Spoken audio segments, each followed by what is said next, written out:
right. Hi, everybody. Chris Petri here. Welcome. Thanks for stopping by to do some painting. We're here every week, month after month, year after year painting. Let's get started with this painting. First thing is we just want to look at the overall finished painting we created here. And then we wanted to discuss that. We had, just the other day, we created a video on landscaping compositions. So basically we decided let's make a painting, full painting like this, but before we do that we want to practice some of the components of our painting first so that we get a little familiar with them, practice them once or twice, and then we come in and we do our full painting like this. So what we did is we started out and we created, so the link for this video that we created these 3 compositions is going to be right below, so you can practice up first before you start the full painting. That's the great thing about watercolor. You could practice the smaller parts first and then go in and do the full painting.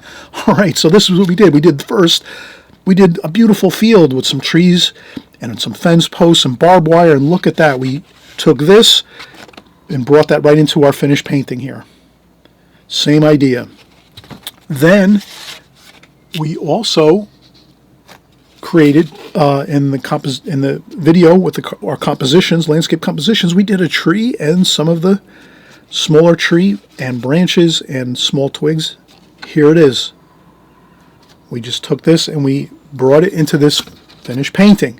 And then we took this also, this painting we did in our compositional video.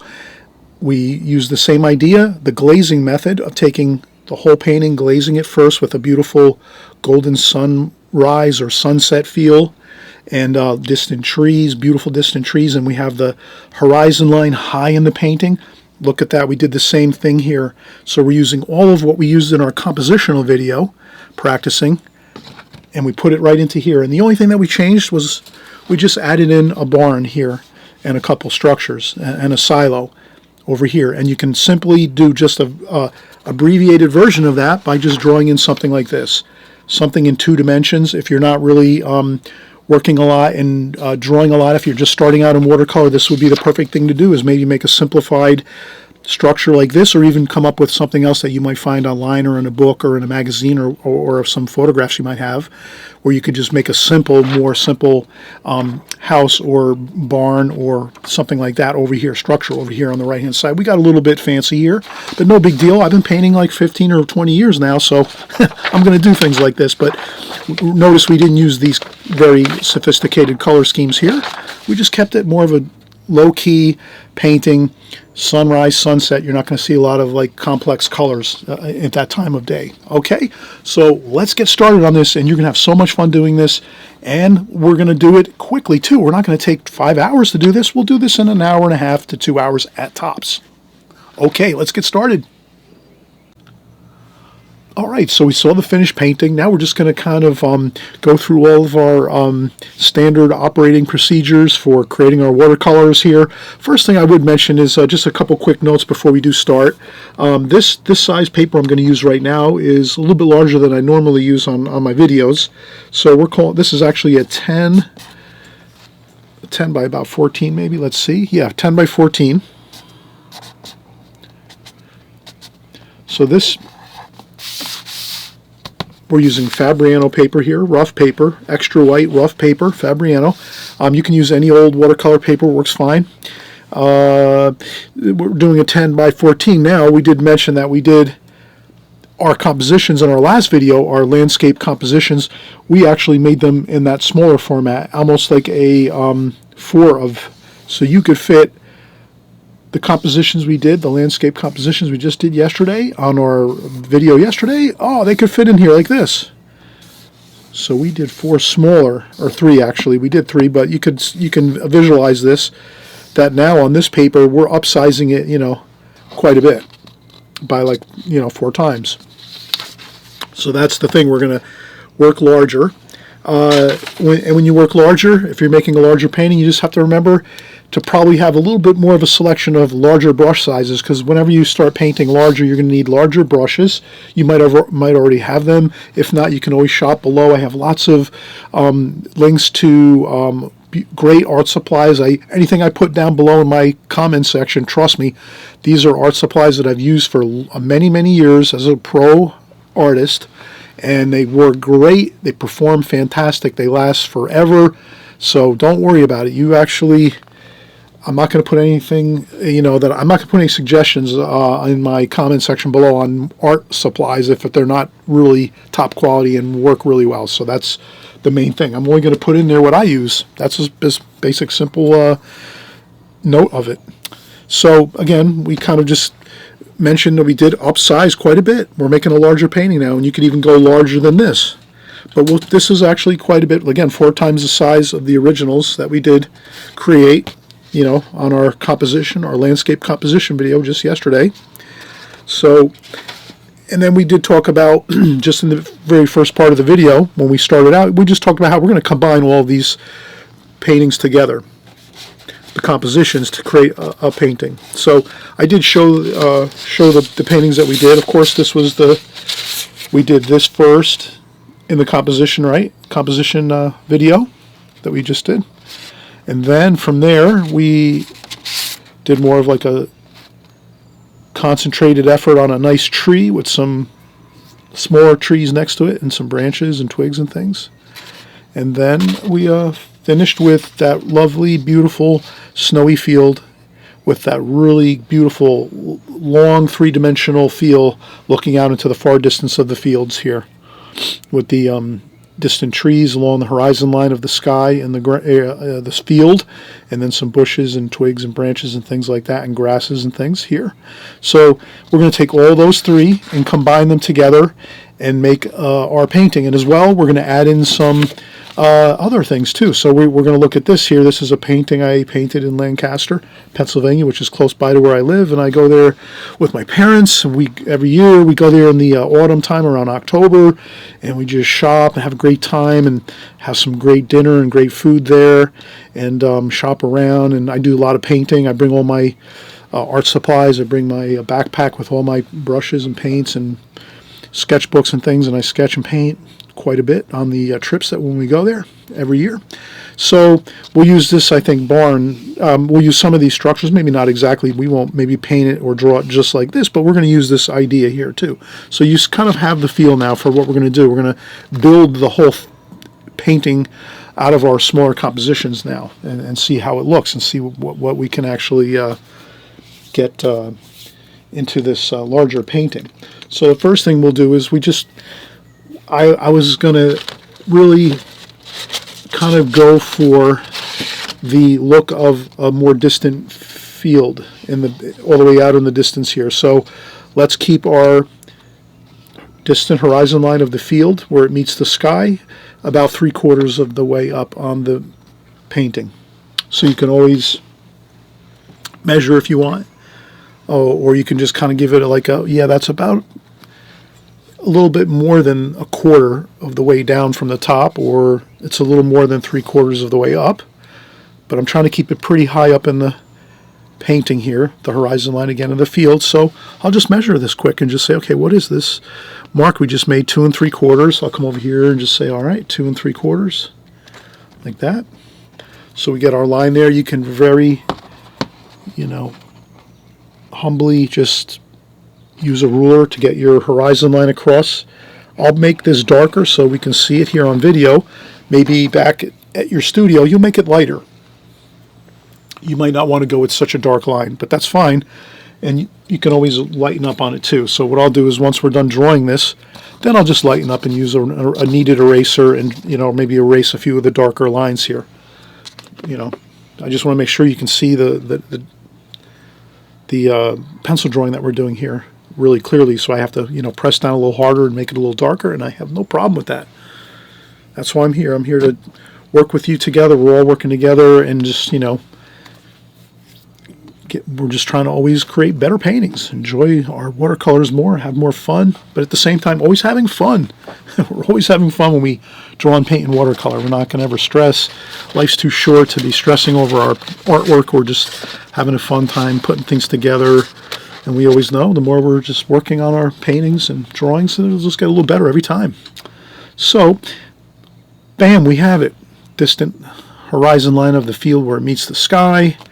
Again, we're sort of using this as our reference to kind of get that feel, right? High up in the painting.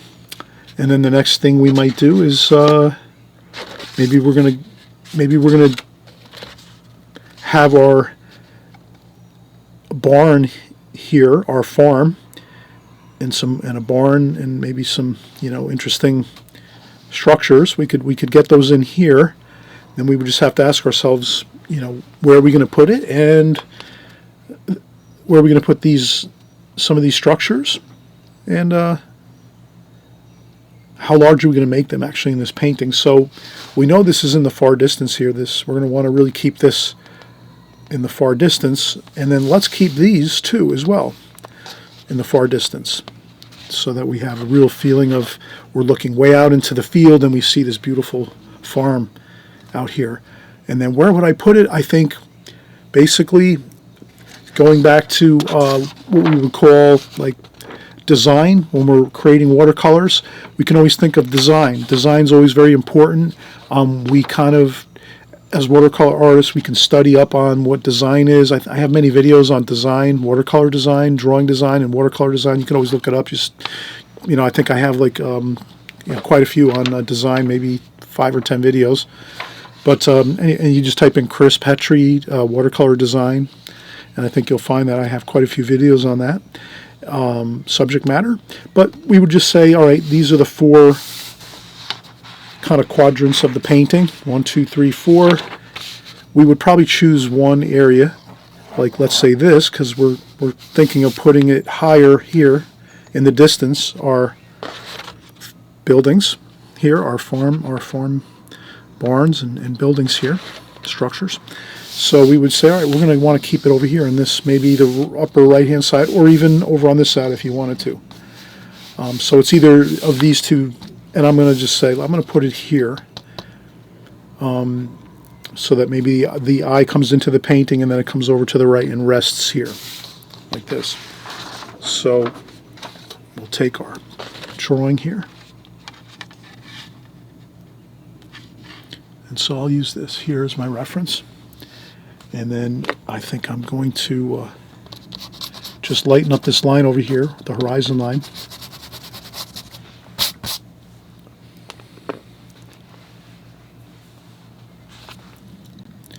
I'll probably put it right at the top where the horizon line is. And I think I'm going to do the same grouping of buildings. So what I'll do is I'll first create it pretty lightly, and then again I'm going to go with the concept of it's going to be in this area here. So I just made a super light pencil sketch there, just so I know it's going to be in this section here. And then I'm going to start over here, and I'll make it, you know, somewhat smaller, and I'll just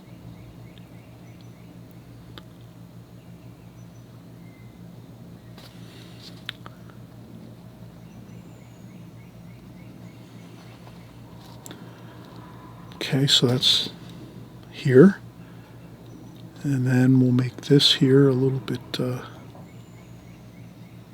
this one's about halfway over here.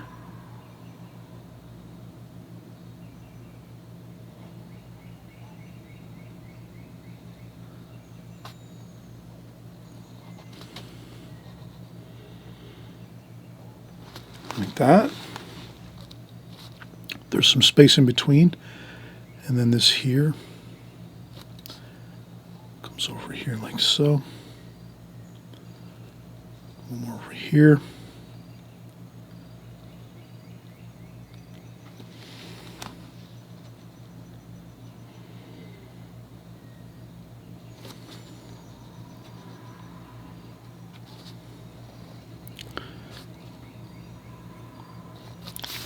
So that's a pretty large barn there, so I don't think it's gonna, I think it'll look good. It's in the distance, but it's, you know, we'll see how it looks in the final end result. But I you know what, I think when we're creating art, we're always, you know, gonna find that maybe when we're done with this painting, we'll say, oh, we could have did this a little better, or this could have worked a little better if I did this or that, or, you know, made this a little smaller, made this a little larger. no worries. Again, we're having fun with this. We're going to enjoy the whole process, so we're having fun just doing a light sketch sort of the barn here. And I wouldn't get too worried about the sketch all that much. I mean, we try to get it pretty close, but sometimes sketches can look a little funny when we draw. I noticed that, or a little bit odd, or a little bit, it would seem a little bit irregular, or not extremely pleasant looking. Sometimes the sketches can look a little deceiving. It doesn't look as good, but once you start painting, you can imagine it gets a lot better. Once we get the paint on, the sketches are actually winds up being fine. It's like a guide. Our sketches are like a guide to where we're going with our painting. But once the paint goes on, that's the final look that it will have, and you'll most often find that your sketches are, you don't have to fuss too much over your sketches all that much. If you get it halfway decent, it's good enough, because you're going to put all that paint on there and everything's going to look fine. And so we also have a silo here, so we'll put a silo here.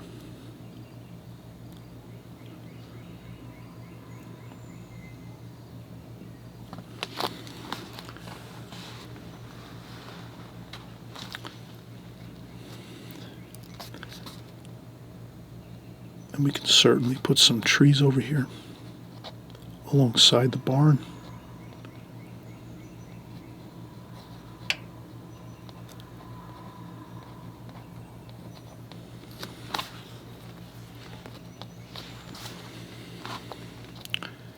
And there's going to be trees over here too in the distance, so we're going to just start putting in our distant trees behind the barn. And the same thing here too.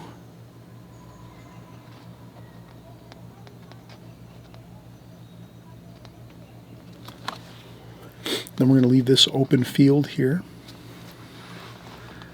All right, so we've used our reference painting.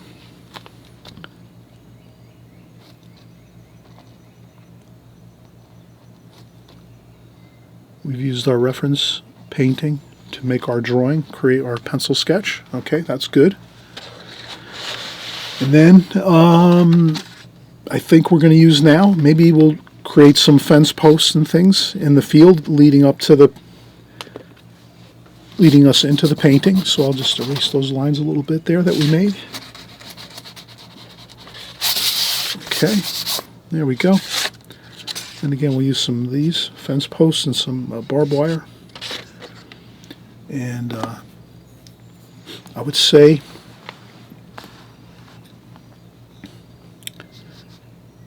we could always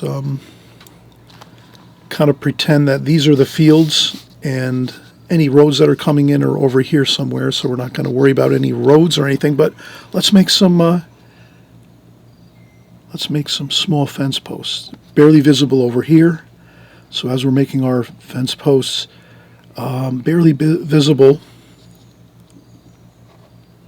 over here, and then they're starting to get a little larger here, like this, and then we'll make like this. So what I'm actually just doing is creating some wood posts, and then what we'll do is we'll make them thinner as we go. So always remember, as these fence posts are going into the distance and into the picture further toward the farm area, they're just going to become thinner and not as detailed. So here they're more detailed, like they're going to be thicker, and then as they go in the distance they get thinner, and then eventually you hardly even see them at all. You maybe just see a tiny little bit of indication of the posts, the fence posts here. And then of course we're going to do a little, we'll take a little bit of just some indications of where we're going to have the barbed wire here.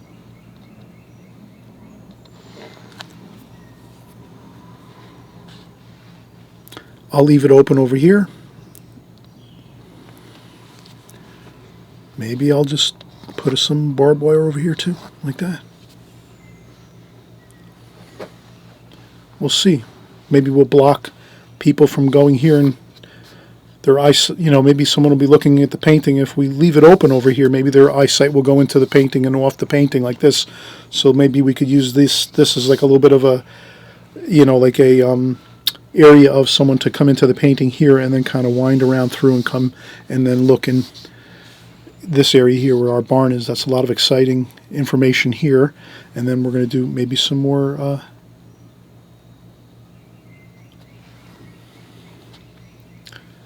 maybe we'll do a few more fence posts here. They're very small though over here. I'm just going to make them very small over here, and then maybe as we come over this way, maybe I'll make them over here like this.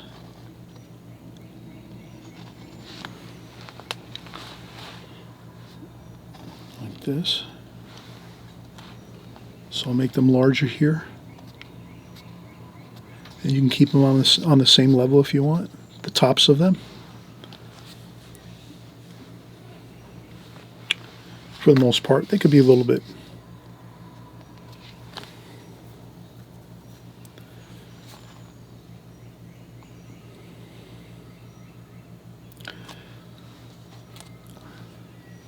Maybe we can leave an area where it's open over here.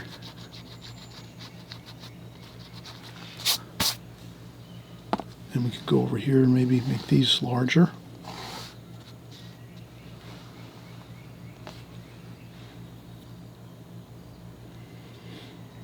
And then a little bit of indications of the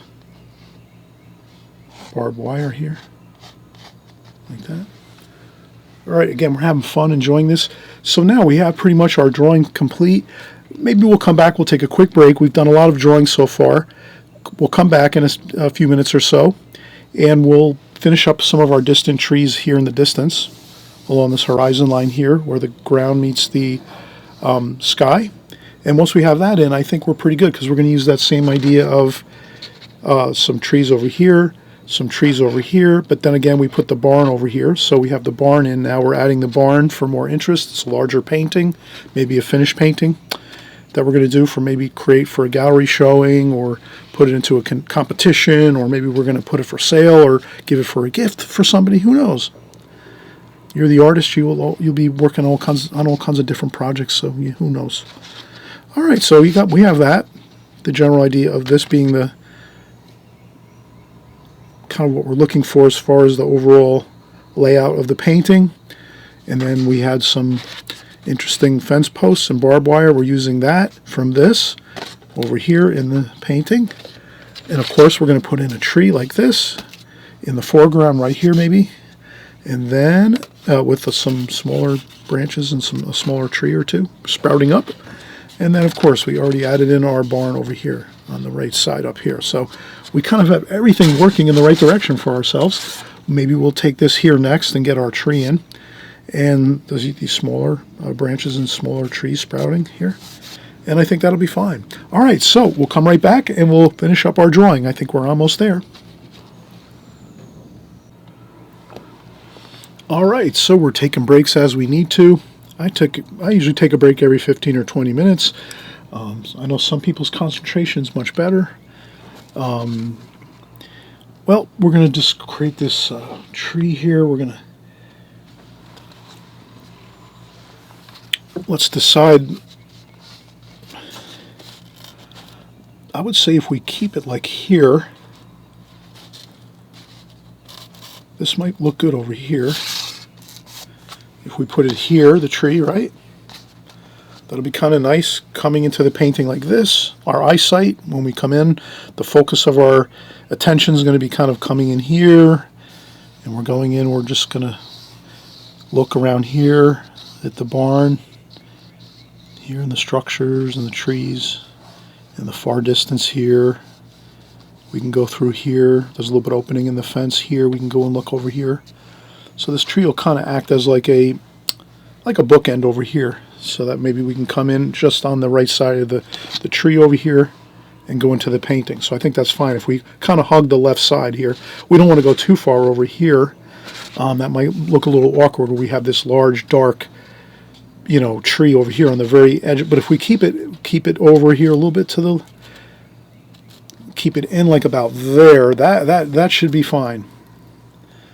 Okay, so we're going to test it out. Once we're done, we'll look at it, step back from it, and see if this layout of our components to our painting are working for us. So I'll just probably take this line here and just sort of come down like this, and I'm going to go like this here. We'll leave it like that right here, and we'll just go up like this and like that, and then maybe we're going to have that branch going like this here, like so. I think that's pretty good. Maybe another branch here like this, like that, and we could add a little bit of detail like that. I think that's fine. That looks good. I think we'll leave it at that. And then let's even have our smaller bits of trees over here sprouting up. Look at that.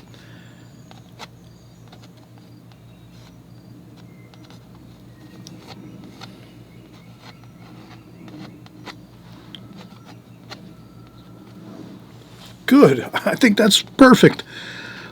All right, now a couple of weeds over here. We'll see more details over here with some weeds along these posts and things, but then as we go further into the distance, you won't see too much of those details, right? So here you're going to see some weeds around the bottoms of these posts here. And we always remember the posts are thicker close by here in the foreground closest to us, right? And then as these fence posts get further away, they get thinner and thinner, and that's how we create that three-dimensional quality and keep true to the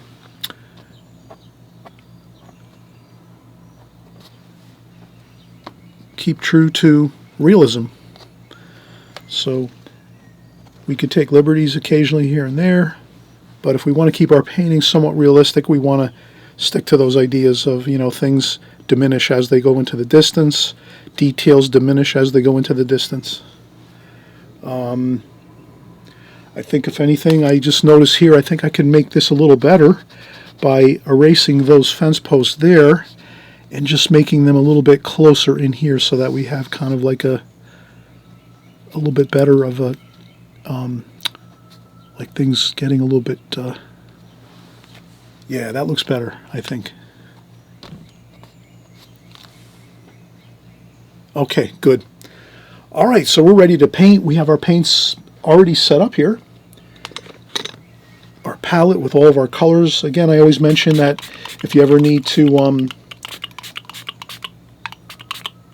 get a copy of all the colors I use and some of the palettes that I use, you could just always email me at chrispetri@att.net. And I can send you over a small file that has like about 10 or 12 sheets or pages of information, photographs of my palettes and the colors, all the names of the colors written down in there. I think I showed that on the last video. So the video before this we did, I basically showed you kind of like what the sheets look like. They're like cut sheets basically, just like 8.5 by 11. You can print them out on a printer and print them out for yourself, and then you have some extra information. It's also, I have a lot of my paint colors and brushes and pens and art supplies in my book. My book is down below. And what's great about it, down below in the comment section below, I have a 2-minute video of my book that I've just created. It's about 2 years now my book's been out, and it's been selling really well. A lot of people have great things to say about it.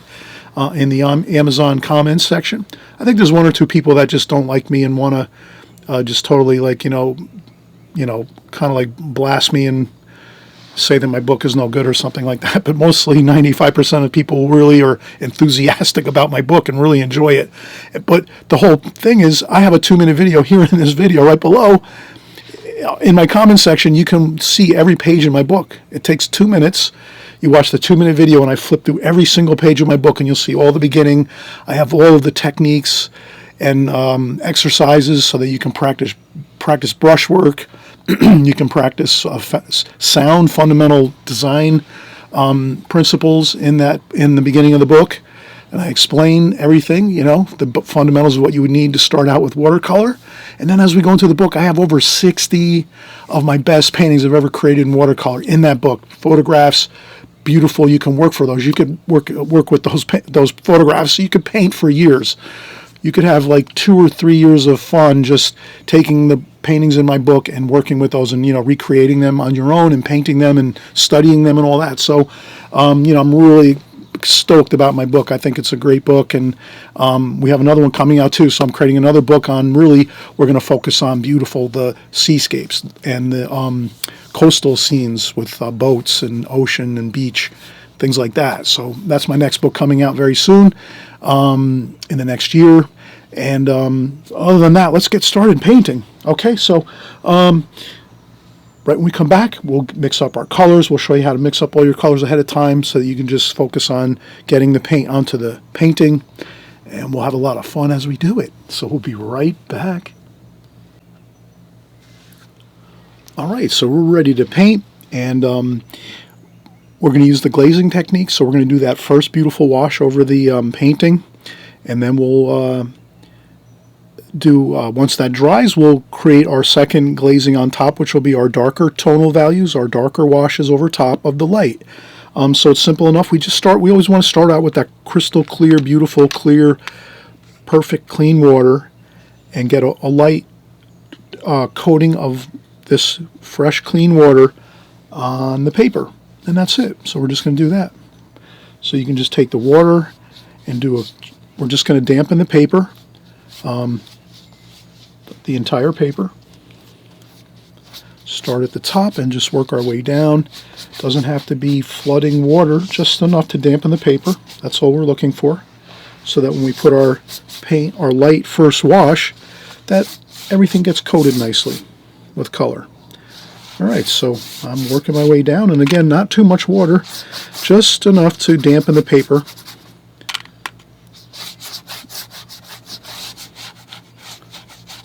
Just like that. You can just kind of, I'm using the 1-inch Princeton Art and Brush Company, makes great brushes. These are like extreme beginner brushes. I call them that because they're synthetic. They're very cost effective. They're you can get like 5 or 6 brushes for like $20, I think it is. And I have these. I use them all the time. They last forever. They have the synthetic hairs, which means they don't hold as much water. So especially if you're just starting out in watercolor, and welcome if it's your first time here on my videos, watching here our tutorials. Welcome. It's great to have you. You're at the right place at the right time. And we're just going to give you some of our best tips always when we're creating our videos. So I'm always trying to put in those great tips and advice as much as I can, is the best that I can muster, so that you have it. And these brushes are fantastic. So we just covered this whole paper within a minute's time with a larger brush. You wouldn't want to try to paint a lot of water on your paper like with a small brush like that. So it only makes sense. We're gonna, especially when you're working in a larger format like this, again, we said this was a 12 or 10 by 14 sheet of paper. You need to work with a little bit of a larger brush to get that first wash on there, and we'll use this to do the first glazing too. So let's do that. So we have our first coating of water on top here. Then we just go in and we say, all right, we're going to use those same colors that we used in that first painting. We used alizarin crimson. We used raw sienna, that nice gold color, a little bit of orange, cadmium orange, a touch of that, to get our kind of sunset feel. Although, you could change the sky to anything you want. You could make the sky more of a blue sky. So I guess what I'm saying is you could choose to do this type of a sky wash with the blue and white clouds, or you could make it more of a sunset or sunrise feel like this and make this. So we'll see what we do here. Let's make a decision on that, and then we'll get started with the colors.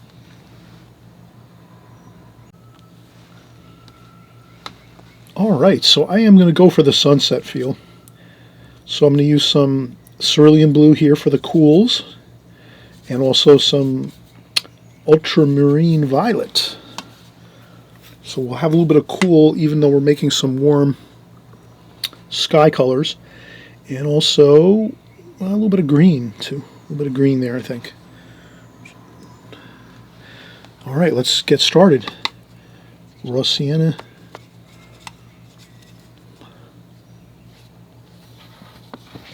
Now if your paper buckles when you wet it, that's okay. You just press down and get your first wash on there. And again, don't fool around too much. Get it on there. Like this. A little bit of blue in there toward the bottom, the purple and blue.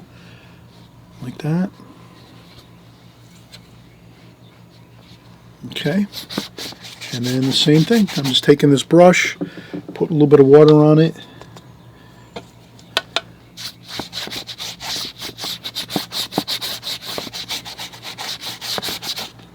And I don't think we're going to make a snow type field. I think we're going to keep this field more like the siennas. And we always remember richer, darker color in the foreground, cooler, more subtle washes as the painting is getting further away, the scenery and the subject matter. As it gets further away, it gets more cooler and more, diluted, our paint. So here, we know all of this is going to be dark, the tree, so you're doing your first glazing, you already know everything's going to be dark on top of this first glazing, so you don't have to worry. So you see I added some more darker wash there. Maybe I add some raw sienna and a little bit of burnt umber too, to get it a little bit darker, and a little bit of blue too, a little bit of cerulean, like this. So this gives us the feel of distance, darker, close at the bottom of the painting. Always remember too, when you're creating your paintings, your colors are going to be lighter when they dry, so don't be afraid to go a little bit darker with your paint on your first wash, although you do want to keep it somewhat light. You can see that's pretty light, right? It's not, like super dark with tons of thick paint. You can see the palette here. It's got, it's lots of water. That's what we're looking for. And I will put a little more of that red here in the painting.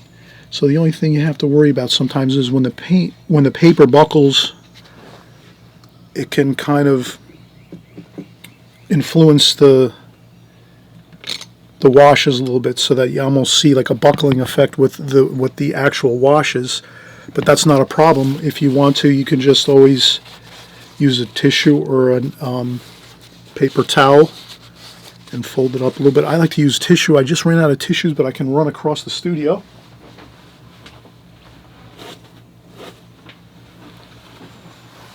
And I just ran across the studio, and I have some tissues. That's what I like to use for blotting. So you can certainly do a little bit of blotting or even dragging of your tissue across the painting to smooth out anything that you might see as like puddling where there's some of the buckles in the paper.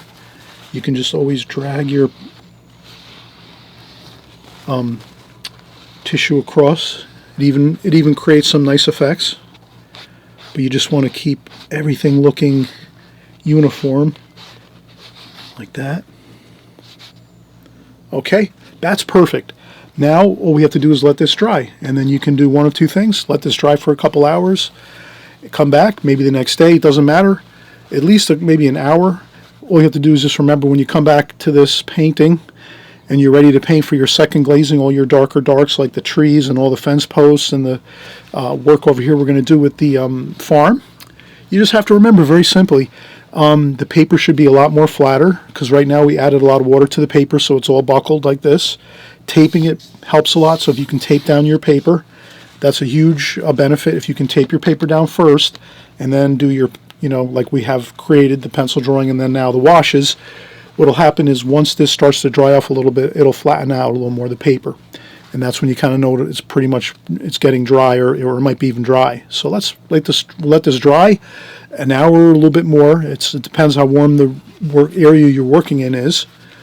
If it's in the middle of summer and it's pretty warm, it might dry like in 45 minutes. If it's in the wintertime and it's a little cool, it might take a couple hours to dry, but you can always as well use a blow dryer and dry it off for like in 10-15 minutes at most. So that's up to you. I'm going to use the blow dryer. So what I'll do is I'll use the blow dryer next, get this nice and we'll dry this out here, and then we'll come back and paint. Okay, I'll be right back. All right, so we're going to pick right back up again, and the first thing I'll do is, as we're getting started here, I like to just make sure I keep my palette pretty clean here with the colors. We could have left maybe the red and orange, like the red and gold in there, and sometimes you can leave some mixes and washes in the palette, but I'd rather just go with starting out with a clean palette. We know we're gonna use the same colors that we used in the first glazing here. So the first thing I think I'll do is I'm going to work kind of left to right. As a right-handed watercolor artist, I tend to find that working from right to left really works well. This way I'm not kind of leaning into any paint or anything like that. So, creating this tree first is fine because it's over here on the left side of the painting, and then I can work my way over next and we'll work on this, the barn and the structures here. But let's get the tree in first, and we're just going to I'm going to use some burnt umber, French ultramarine blue. I'll dip in, I'll get a little bit of water in there. So burnt umber and French ultramarine blue makes a great dark, and then you can add in some green and maybe some of the blue too, some cerulean blue. And I would add some water to this just so it's as we paint this, and we're gonna work the same way. So incidentally, I do have the link to the previous video that we did where we created 3 landscape compositions that we're actually working from. So we're actually working from this composition right here, and we also have those 2 other compositions that we did. So it was in the one video we created 3 compositions, and now we're drawing from those and using them as reference to create this larger and more exciting and more finished style painting. So I'm going to use this here. We can leave this right on camera like this, and we'll just start at the bottom, and I'll just use my brush I'll use the same brush I used for this. I'll pick up a little bit of water from my water supply just so I have a little more water in there. Burnt umber. We can mix again some of that blue, some green in there, some gold, even some yellow ochre. So we're just going to try to get that nice dark. And then I'll try to do this. I'll try to thin it like that. And that's pretty much good. That's what we did in the first video. And, a little bit of irregular, we can do some irregular lines here on like a regular tree is going to have that bark and, and then we're going to take our brush and just continue with the paint that's left in the brush. So at this point you wouldn't want to have too much paint in the brush, so that's why we kind of just work out the rest of the branches that are on the tree like that. And that's pretty much good. We have it.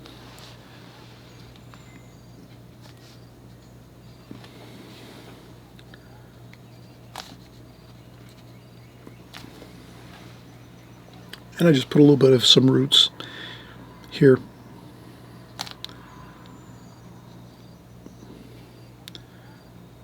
Like that. Okay, that looks good. Now, what we'll do is we'll work on these branches next. So I'm going to use, again, the same brush we used in the first video where we did the compositions. So we did create those compositions ahead of time, and that's what we used again for our inspiration, for our references. And now we'll just create using our needlepoint brush.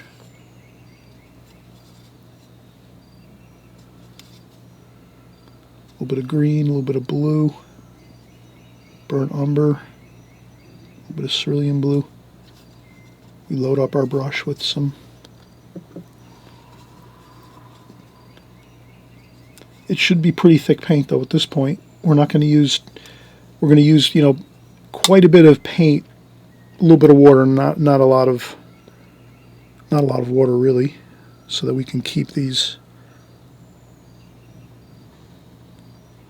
looking thin and also dark at the same time too. We want to have that nice dark feel to the details here. And that's pick up more paint, start thicker down at the bottom with more paint in the brush, and then as your paint starts to diminish out of your brush hairs of your brush, then you're starting to go out into the finer lines. A couple twigs go down like that, but I think that is good. I think we're really looking good with that. We could take some of this and do some, I would say let's make the,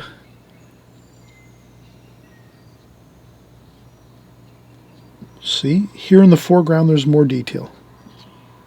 So I'm just going to make sure that the prevailing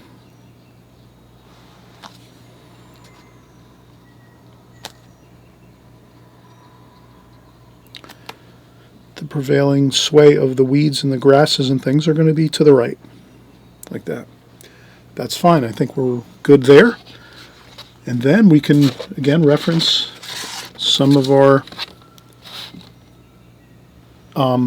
fence posts. I think we could use our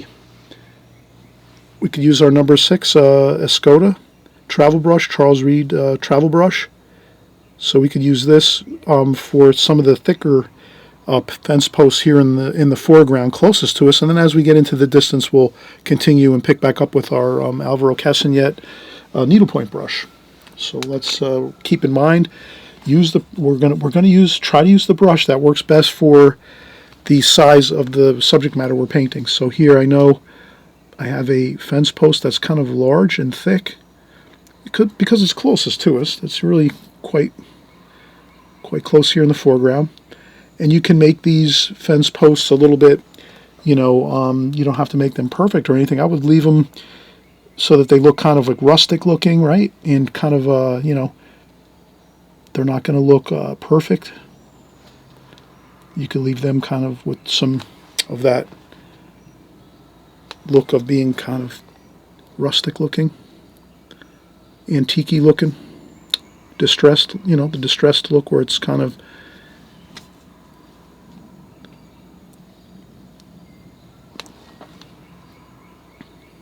like that.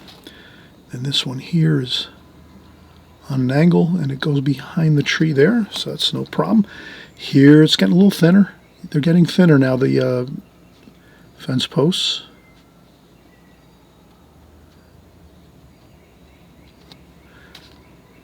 And then maybe this one here is a little thinner yet.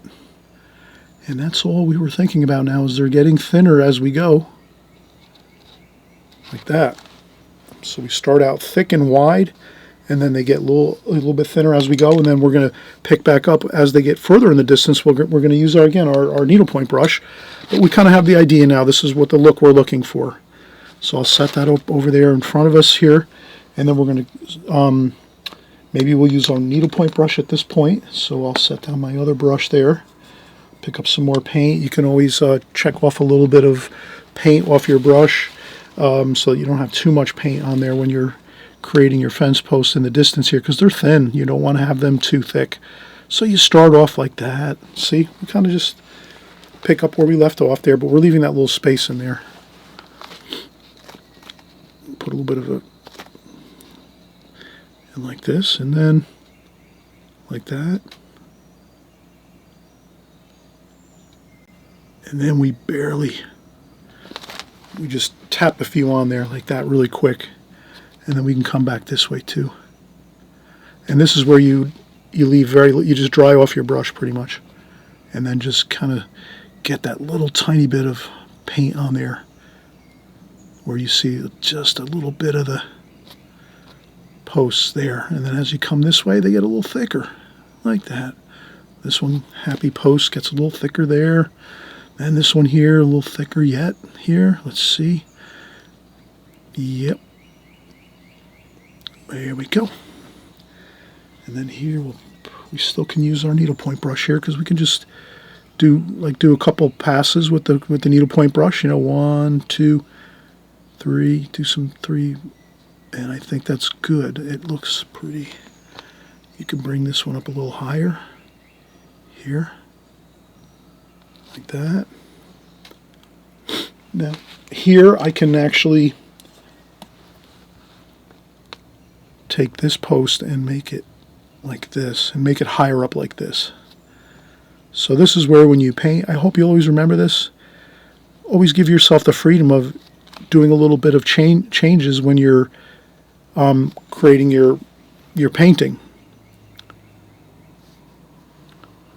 So here I don't have any, there's posts here that we drew in with pencil, but now that I'm looking at this, I think I can just leave that like so that there's the freedom to go into the painting multiple locations, here and here, here, straight in. And so I can even just maybe take this and do a quick bit of like that, some wire. And then what I'll do next is, for the wire, let's use, again, the needlepoint brush is perfect for the barbed wire, the wire fence. So there's those wires that they have on the fencing. It keeps the cattle in the area, and then you just want to put really quick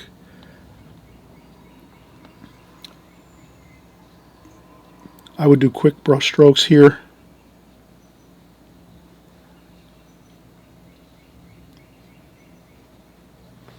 Like that. And then in the close up here, you can do a couple little X's. Maybe that reads better, like some barbed wire. Just little tiny X's. And then as they go in the distance here, we're not going to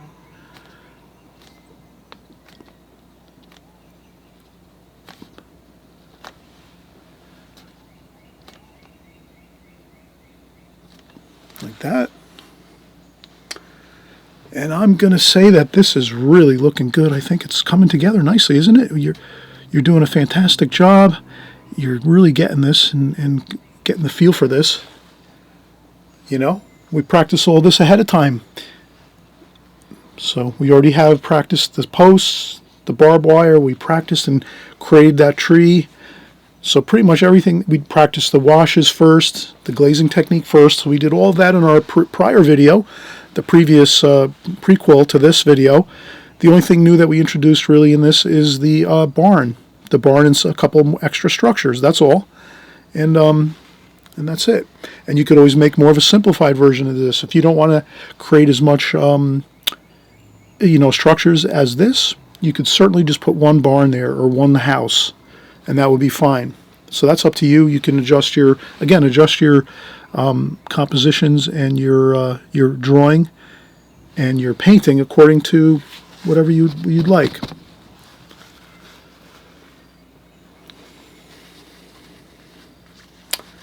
All right, so this is looking good so far. Let's take a quick break. We did a lot of work now. We did the main tree here on the left. We did the fence posts. We did the barbed wire. This is a good place to take a quick break, or if you want to keep working, that's fine too. But I'll take a quick break first, and then what I'll do is maybe I'll add a couple splashes here, just in the foreground here. A couple of add some grittiness to the foreground here a little bit. And then what we'll do is we'll work on the barns next over here. We'll get some paint and washes going on the barn area here, but I think we'll keep this very subdued. We're not going to go with too much of a lot of complicated color schemes on this. We're going to keep it very subdued. We're thinking it's either sunrise or sunset, so we're going to kind of just I think use more of the colors that we've been using so far and just stick with that and not go too much far beyond that. And I think it keeps it a more harmonized looking color scheme in the painting. We'll see how it works out. Again, we're just trial and error. That's what's fun about watercolor. You can try different things, you know, as you're going. Try this painting one way, maybe create another one with a different color scheme, maybe bright, sunny, like noontime when it's like the bluer sky, greener fields, different time of year, springtime, summertime. This is kind of like the autumn, fall colors, sunset colors, fall colors. Not a lot of greenery and flowers and all kinds of bright colors, but it still looks good. It'll be a nice effect, I think, and a nice painting when we're completed. So let's take a quick break and we'll come right back and get started with our structures over here on the right.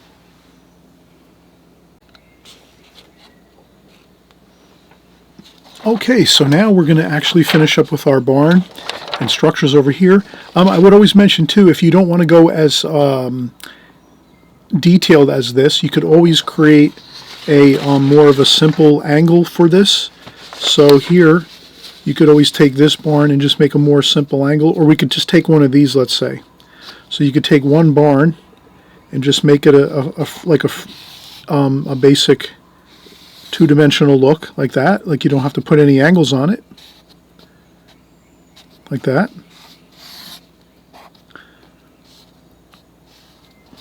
A large barn door there, maybe a couple of like that. You could do like a simple, more simplified version of the barn, like that. And you could also put the silo if you wanted to over here on the side of the barn like this, or over here, or you could just skip the silo, not even put that in. Totally up to you.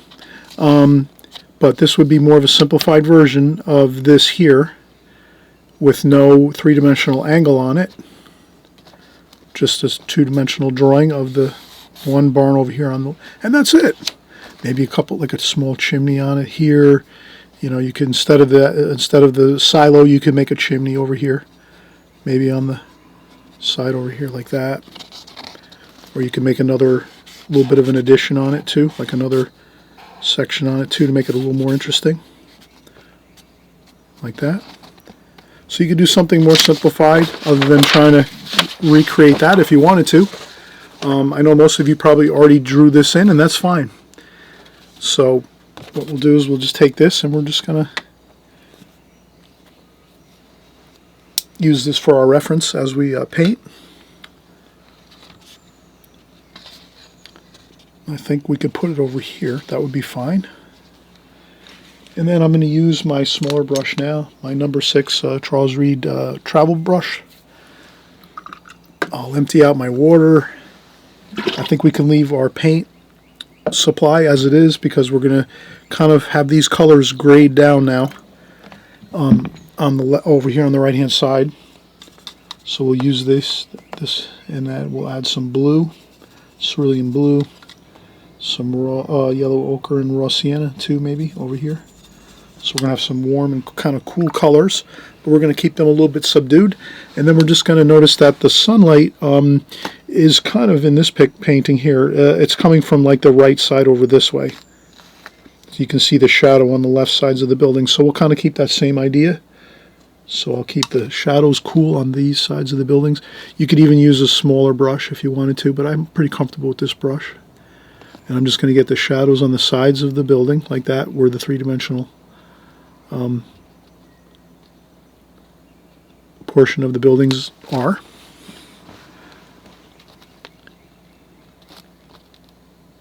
Okay. And then maybe there's some shadow over here on the silo on the left side like this. We'll leave a little bit of light on the right side. You can even lift up a little bit of the wash if you have, maybe if you think you've added too much paint. And then we could go a little darker on this side over here like that. And we'll keep this simple. We're not going to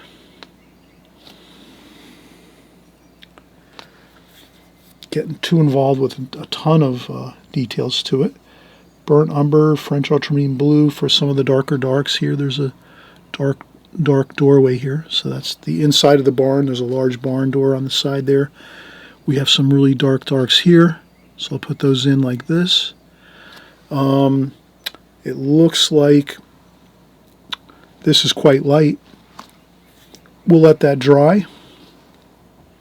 So we're going to let our barn windows and door dry before we do any more washes to that. And then also too, we're talking some green in there too. We're cerulean blue and green. And these are, again, we're going to do our up strokes like this. If you have too much paint on your brush, you can always take a kind of paper towel or tissue, and then you dry off a little bit of the paint, and that gives you your more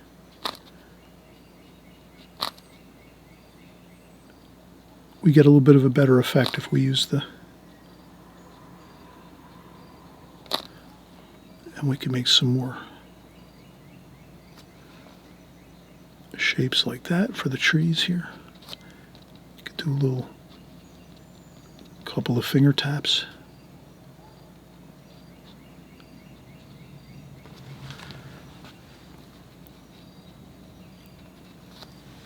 And the same thing over here. We have some trees over here.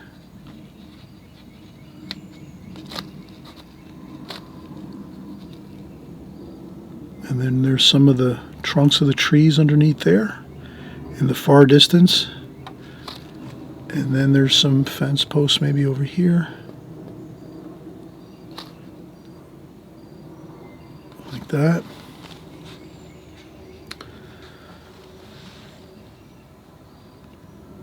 And it's a little darker over here underneath the trees, and then up top on the trees it's a little more. You could always do a little bit of circular, bit of motion with the brush. And then again, we're going to do that same idea of, okay, bringing this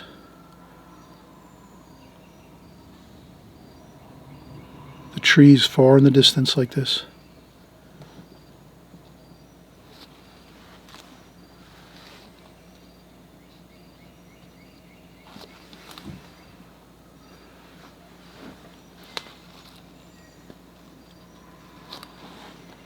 So I hope you're enjoying this so far. We have actually created a really good bit of interesting three-dimensional quality to this painting. We're subduing all of the details to the barn over here and these structures because it's in the distance, it's low light, it's either sunrise or sunset, so there's a little more. I'll take a tiny bit of wash here and go across this part of the roof, so it looks like that this part of the roof is picking up a little bit of more shadow, and up here is picking up more light.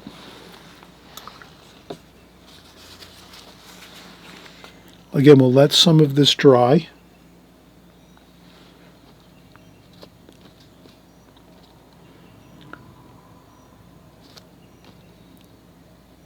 I'll put a little bit of a light wash here on the buildings.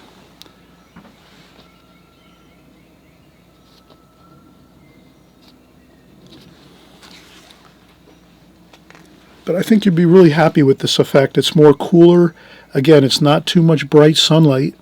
It's sort of sunrise, sunset, so we're not going to be trying to create a lot of colors like this here. I'm just using this basically for the structure.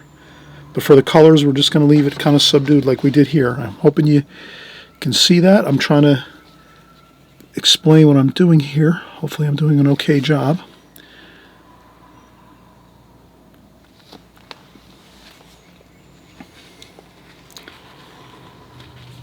And since the light is coming from the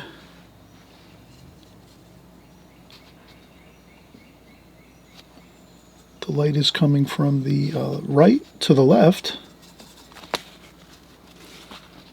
there is that little bit of shadowing over here from the buildings. just going to put a little shadowing for the buildings over here. Like that.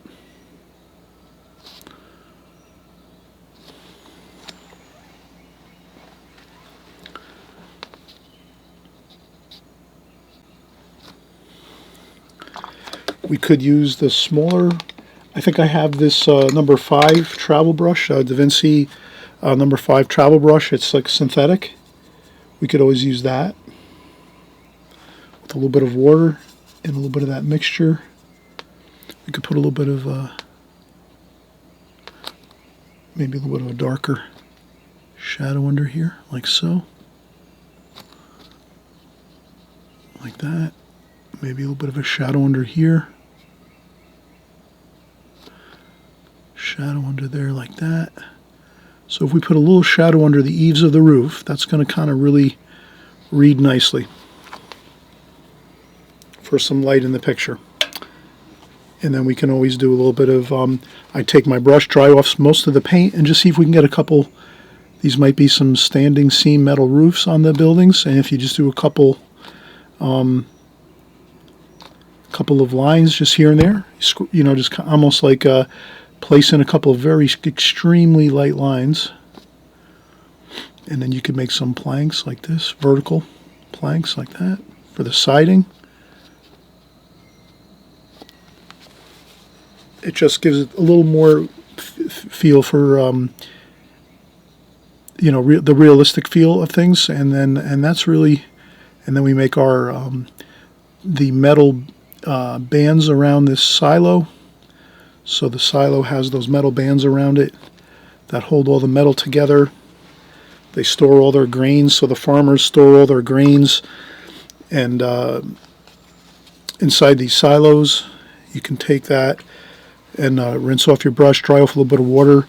Maybe we made the line a little bit too dark on the right side of that silo, so you can just soften that up with a little bit of some tissue and or paper towel, and just lighten it up. So you always have an option to kind of fine-tune your watercolors. You can dampen things, blot things up a little bit here and there, and then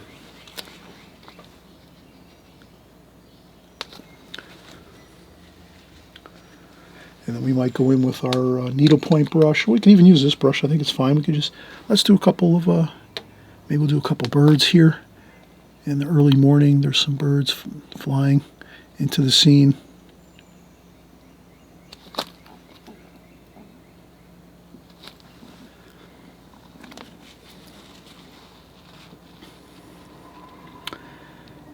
And I think we have everything really. I think the only thing we could do to enhance things a little bit is let's make some more of those, bit of some trees here in the distance. These are far, far in the distance though, so we're going to do that same idea of upstroking like this with the brush, like that, tying it right through that tree.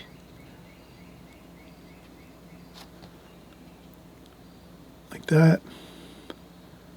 And then ever so slightly start to diminish the trees. Like this.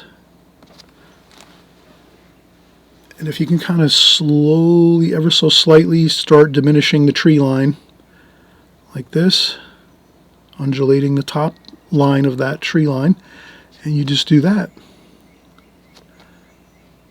all the way to here, and then leave it like an opening here, like the field is open there and there's no trees. Then you feel like the whole picture just sort of takes on a new quality of three-dimensional goodness. And I think that's it. We have it. We've basically recreated from our previous video of doing landscape compositions, practice compositions. We've taken all of that knowledge and practice and then put it into a finished painting. Let's just do a quick little peel up of the tape here. Kind of makes a nice border around here. And again, you can frame this if it comes out really good. Put it in a frame, put it on the wall, hang it up, give it as a gift. Put it into a gallery showing. Who knows? You probably have some gallery showings and some competitions in your local area. local art studios and local art institutes and things like that. Put some stuff in there. Go in there. Bring in some paintings with frames and mats and just put it into some competitions. People love to see artwork no matter what. And there we have it. And again, we're using a very simple color scheme here. We kept basically the same colors all the way through from our first glazing, our first wash, and then we just basically upped the dark and light of the painting. Lights first. Once that dries 100%, we use the blow dryer. Then we go over with all of our darks, and we put in our fence posts and our tree first. We worked on our barns over here and our structures next, farmhouse and barn, and then of course we finished up doing our trees, the tree lines, making sure to kind of make it a nice three-dimensional quality painting by funneling and diminishing down the trees in the distance there, and then we left plenty of places that a person, if they're looking at the painting, they can kind of meander through the painting. They can come over here and come through here, over here, right through where the funneling effect is here, or they can come around here and go around this way. So it's like a lot of fun. It's almost like we're inviting somebody into our painting and letting them like walk around and kind of enjoy the scene. So we've had a lot of fun, and you did a great job, and I'm sure you're going to probably try to paint this one a couple more times too. Why not? If you like the painting, you can, again, do it in different seasons.